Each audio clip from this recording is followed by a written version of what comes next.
welcome back. Still here at Northwest Florida Community Hospital in downtown Chipley, talking to Eileen Swindle, discussing today Ebola. Eileen, it sounds like kudos are deserved for Mark Bush, for the entire staff and administration of Northwest Florida Community Hospital, and certainly your staff. It sounds like you as a staff have embraced the training necessary, have moved forward, learning the procedures, learning how to use the equipment. You mentioned that, and maybe I'm reading something between the lines, but I think that what you're saying is that it shows that your staff is engaged and themselves proactive and caring, because they're asking questions and doubting maybe if they are totally prepared. So that's a good sign for your staff. I would imagine that at first there was some concern, to say the least, Right. on the part of staff. Did you experience some of that? We did. There were staff, we have a lot of young nurses who have young children, and, there was a lot of discussion about, I'm not going to come in, I'm not going to take care of that patient, I don't want to do that.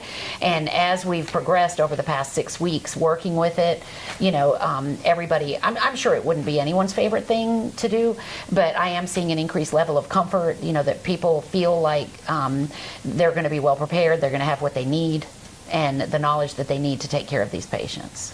Well, much like AIDS, HIV, and even some of the communicable diseases prior to that, there's that level of the unknown. Right. And especially now, again, there were a whole lot of wildfires out there in the media.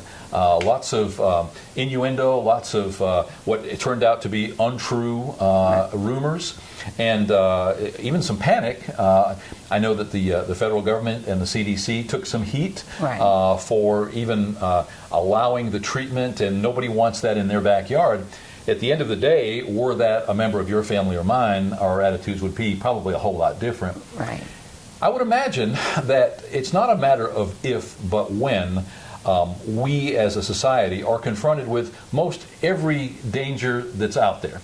All these things have to come to a head eventually. It may not be in Washington County or Chipley, it may be in Panama City or Dothan, but somewhere in our proximity, we're going to experience some of this. So prudence says that the best thing to do is to stay prepared, stay trained, stay ready. And it sounds like you, as a hospital, have done just that. What's the next step? Are there more training episodes that come into play? Are you as trained as you can be? Do you continue the ongoing training? Where do you go from here? I don't think we're as trained as we can be, because things are coming out every day. So I think we are well trained to this point, and as things come up from the CDC or the World Health Organization, we will adjust. I recently wrote a policy, an Ebola policy for our hospital, and within 10 days I went back and updated some things on that, because they had changed from the CDC. They had updated some things there. So we're trying to monitor what they put out there. We, as I mentioned earlier today, we did a mock drill where we had a mock Ebola patient come into the emergency room, and then we worked with them through being isolated, how we were going to take care of them, how we transferred them to the floor, everything. I mean, down to ECS coming to clean the elevator when we got finished. And we planned several more of those. As people in the news stop talking about it and people stop thinking about it, we don't want anybody to get too comfortable or to get lax, so we fully intend to do those drills again. And we will continue with the updates, and as soon as every new piece of information comes out, I'm passing it on to all the physicians and staff, and that's what we're trying to do. You mentioned that you went online to check out the latest stats to find out where. Right. I would imagine that between the CDC and other federal agencies, that they have clearinghouses for information to keep you informed. Right, they do. The CDC does. Because actually at lunch today I reported stats that were from September 29th, and then I actually went back in and found some from October 29th, and the numbers were actually a little bit higher with confirmed cases. So it's changing every day. We live in interesting times. That's the old Chinese curse, may you live in interesting times. And we certainly are. Every time we turn around, there's another disaster, there's another threat of some kind. If it's not terrorism, now we're being attacked from within our own bodies with disease. Right. What else is going on out there? We're talking about Ebola. Are there any other communicable diseases of which we have great concern these days? Well, one of the main ones is flu. And, I can't stress enough for people to go get their flu shot, because flu is big, and people are much higher risk of catching the flu than they are anything else, and people need to get their flu vaccine. We deal with other things all the time, MRSA, the resistant staph, C. diff, we see a lot of patients with that. But as a hospital, we see patients with communicable diseases. We see possible TB patients, meningitis, things like that. So we can take what we learn from Ebola and help us be more careful with all of these other patients as well. Would it be safe to presume that if you have the flu or if you've been weakened by some of those other diseases that you mentioned, it's going to be easier to contract other diseases, including Ebola? Right. If you had a weakened immune system, that would not be a good thing. Right. And you'd need to be especially careful. And those people would probably end up being the fatalities if they are in a weakened condition I would think, already? or if they weren't diagnosed in time, if they weren't paying attention to their own bodies and didn't go to the doctor till they were too sick, if they waited, that could be a problem. Aside from cautioning people maybe not to travel to West Africa at this time, what would be the cautions that you would offer our viewers? Obviously, if you have some of these symptoms and you know that you've been in contact with someone from those suspect areas, or if you're just in contact with somebody from those suspect areas, talk a little bit about those things of which we should be aware. Okay.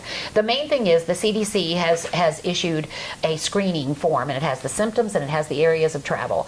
I can't stress enough how important it is for people to talk to their doctor. If their friend has just come back from a mission trip to that area of the world, or just traveled, because people are having connecting flights and things. If their friend has come from a place like that, they're not feeling well, you're not feeling well, don't hesitate. Speak to your doctor about it. He has the screening tools there. If he doesn't think it fits, he'll tell you that. But it's very important. Hand hygiene, I can't stress it enough. And if you're in a space where someone appears sick, move away from them if you don't know. But take care of yourself. Hand hygiene, flu vaccine, rest well, eat properly, and just take care of yourself. And the main thing is just to be aware of it. Don't panic. Just respect it as a serious disease and try to do the best you can.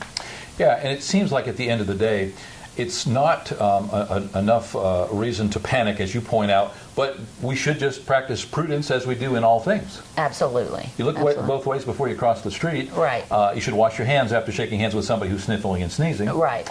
And that's the minor part. Again, if you know somebody who's traveled, you should probably look into that a little more deeply. Right. And you can always, you can self-monitor yourself for 21 days if you think, check your temperature twice a day for 21 days, monitor yourself for symptoms, notify the health department immediately if you think there's a problem.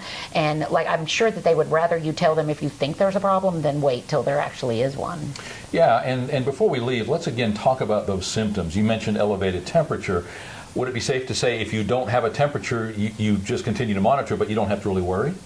You can be checking your temperature. Even if you don't develop a temperature, but you do develop flu-like symptoms, the cold, sniffling, nausea, vomiting, diarrhea, temperature. If you don't have the temperature, but you have the other flu-like symptoms, and you've had that exposure, make sure you notify your doctor.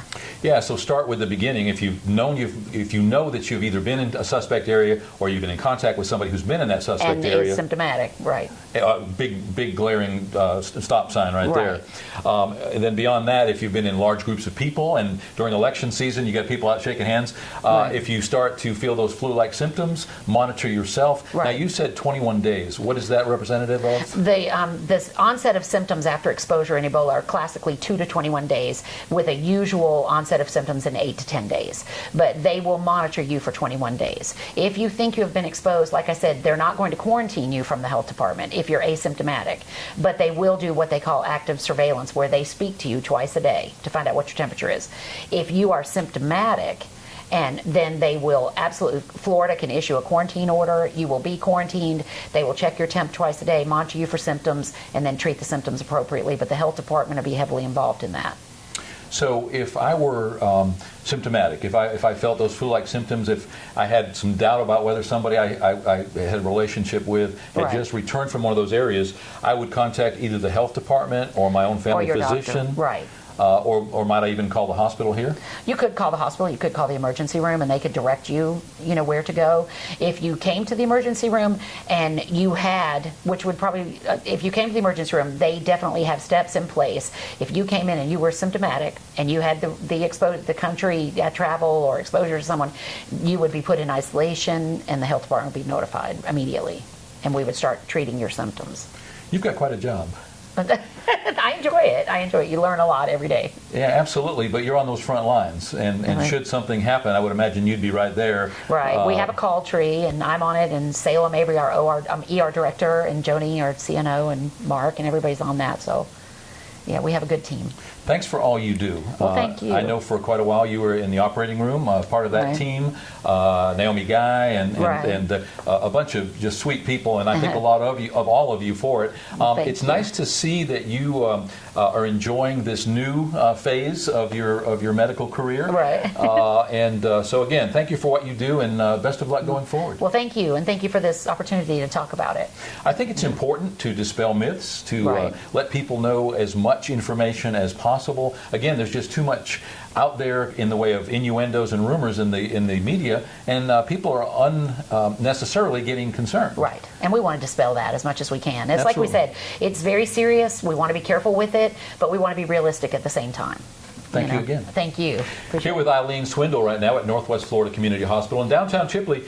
Hopefully you've learned something. Ebola, not something to fool around with, but certainly less of a concern than most of us had. As usual, the media likes to blow things out of proportion, typically so they can sell advertising or so they can sell newspapers. We'll be right back.